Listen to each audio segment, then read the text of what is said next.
Takže já zdravím všechny, kdy rádi všichni pouštěnou pací téma. Dneska tu mám ozonu pomerančovou, už načarovanou. Jelikož mám zrovna rejmu, takže nic mi nepoletí do krku, takže to bude fajnové štěpání.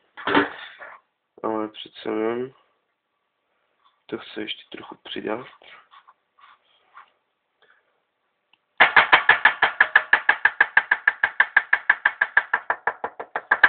Větší sranda.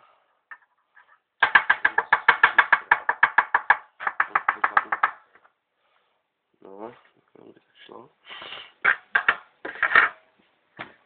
Tak. No, toto video vlastně točím hlavně kvůli jednomu známému na YouTube. Stejně jako on točil video kvůli mě, teda aspoň to říkal, že taky hodně šňupe, myslím 2 roky. Takže zdravím ti, kamo, jestli se na to zrovna díváš.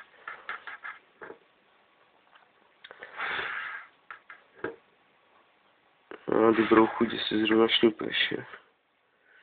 No, udělám bych si nějaký dobrý mix, jenže nemám teďka na skladě nic, až zítra jdu na nákup. Takže teďka jenom toto, no. Ono tohle ten pomerančový je hodně slabý téma, takže proto si můžu dovolit takové množství velké.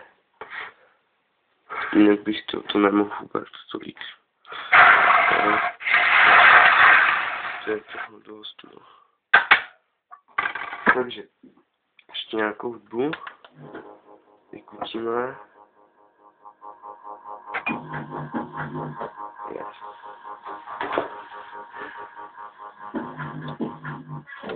Takže dobrou chuť.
Kurwa, super dzień.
Co, zdravím všechny, kdo mají rádi šňupací tabák.